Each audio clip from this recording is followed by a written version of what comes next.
Hello everyone, warm welcome to the channel learn and upturn. आज की इस video में हम बात करेंगे कि आपको बीएड के कोर्स के दौरान कब पेडागोजी जो पेपर होता है आपका, जो टीचिंग पेपर या जो मेथड पेपर, जो पेडागोजी पेपर आपका होता है, वो आपको कब सेलेक्ट करना होता है।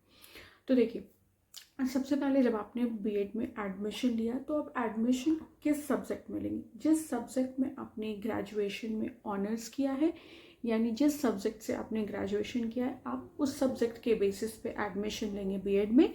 या फिर जिस सब्जेक्ट से आपने पोस्ट ग्रेजुएशन किया है, मास्टर्स किया है, उस सब्जेक्ट के बेसिस से आप एडमिशन लेंगे बीएड में। ठीक है, सपोज दैट आपने हिस्ट्री ऑनर्स किया है तो आप हिस्ट्री सब्जेक्ट से एडमिशन लेंगे बीएड के कोर्स में। अगर आपने कॉमर्स से ग्रेजुएशन एंड पोस्ट ग्रेजुएशन किया है तो आप कॉमर्स सब्जेक्ट के बेसिस पे बीएड में एडमिशन लेंगे। सपोज दैट आपने हिस्ट्री से ग्रेजुएशन किया है एंड इंग्लिश से पोस्ट ग्रेजुएशन किया है, तो आप जिस भी सब्जेक्ट से चाहे वो हिस्ट्री हो या फिर इंग्लिश हो, यानी चाहे वो ग्रेजुएशन बेसिस हो या पोस्ट ग्रेजुएशन बेसिस हो, उस बेसिस पर आप एडमिशन लेंगे बीएड के कोर्स के दौरान। जब आपने एडमिशन ले लिया, जब आपकी क्लासेस शुरू हो गई, तो स्टार्टिंग में आपको सारे कॉमन पेपर्स पढ़ाए जाते हैं जो सारे सब्जेक्ट्स वालों को पढ़ाए जाते हैं।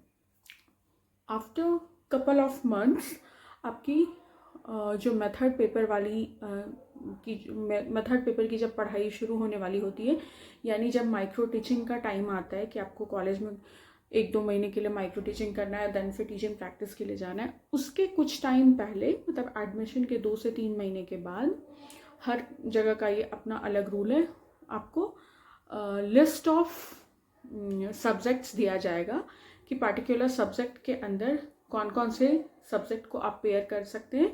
अगर आप हिस्ट्री के हैं तो आपका सब्जेक्ट कॉम्बिनेशन क्या क्या हो सकता है, लाइक हिस्ट्री एंड इंग्लिश हो सकता है, हिस्ट्री एंड सिविक्स हो सकता है, हिस्ट्री एंड ज्योग्राफी हो सकता है, हिस्ट्री एंड इकोनॉमिक्स हो सकता है, and history and any of the language paper हो सकता है। तो लिस्ट ऑफ जो सब्जेक्ट्स हैं जो आप सेलेक्ट कर सकते हैं वो दिया गया होता है और आपको सब्जेक्ट्स वहाँ पे सेलेक्ट करना होता है।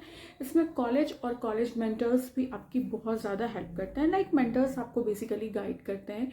बहुत जगह पर कॉलेज ही आपको सेलेक्ट करके देती है कि आपके लिए ये बेस्ट सब्जेक्ट कॉम्बिनेशन है, और बहुत जगह पर आपको खुद से सेलेक्ट करना पड़ता है from the list of subject combinations available for your subject, जिस सब्जेक्ट में आपने एडमिशन लिया है। ठीक है, और जो आपके मेंटर्स हैं, जो टीचर्स हैं, जो कॉलेज फैकल्टी हैं, जो भी है कॉलेज, मतलब एंटायर जो आपका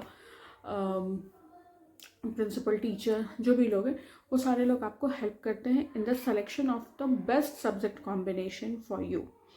ठीक है, तो उस तरीके से आपको सब्जेक्ट कॉम्बिनेशन को सेलेक्ट करना पड़ता है। सब्जेक्ट कॉम्बिनेशन सेलेक्ट करने के समय क्या चीज़ें ध्यान रखनी पड़ती हैं, ये मैंने आपको बहुत बार अपनी वीडियोस में बताया है।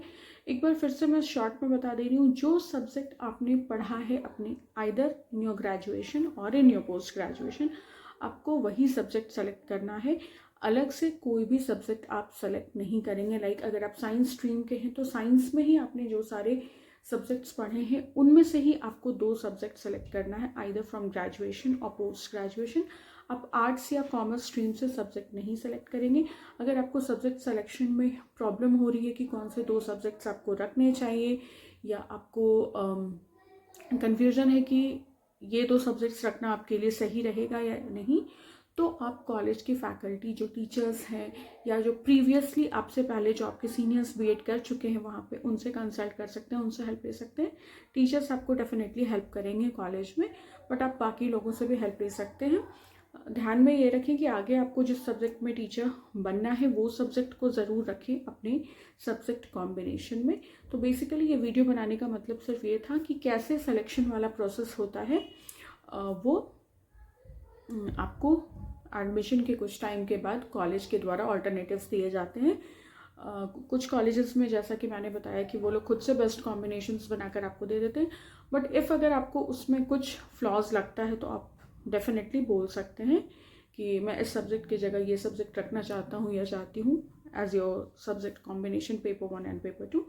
And other than that colleges में आपको लिस्ट ऑफ सब्जेक्ट्स दिए जाते हैं कि हिस्ट्री ऑनर्स वाले, फिजिक्स ऑनर्स वाले, मैथ्स ऑनर्स वाले के साथ और क्या क्या सब्जेक्ट्स का कॉम्बिनेशन बनता है, उनमें से आप कौन सा सब्जेक्ट सेलेक्ट करके अपना बेस्ट सब्जेक्ट कॉम्बिनेशन बनाना चाहते हैं वो आप खुद से सेलेक्ट कर सकते हैं. So that's all for this video. इस वीडियो के बाद आई थिंक आपकी जो सब्जेक्ट कॉम्बिनेशन सेलेक्ट करने की जो कन्फ्यूज़न है वो दूर हुई होगी. सब्जेक्ट कॉम्बिनेशन में पेपर 1 पेपर 2 कैसे सेलेक्ट करते हैं इस पर मैंने मल्टीपल नंबर ऑफ़ वीडियोस बनाए हैं. आप मेरे चैनल में बीएड प्लेलिस्ट पे जाके ये सारे वीडियोस चेक कर सकते हैं. आपको बहुत easily in depth knowledge and idea मिलेगा कि सब्जेक्ट कॉम्बिनेशंस कैसे सेलेक्ट करते हैं, क्या सारी गलतियाँ नहीं करते हैं, या क्या सारे पॉइंट्स को आपको ध्यान में रखना होता है. If you find this video helpful and informative, kindly subscribe to my channel Learn and Upturn. Also, like, comment and share. Thank you so much for stopping by and watching this video. Take care and bye-bye.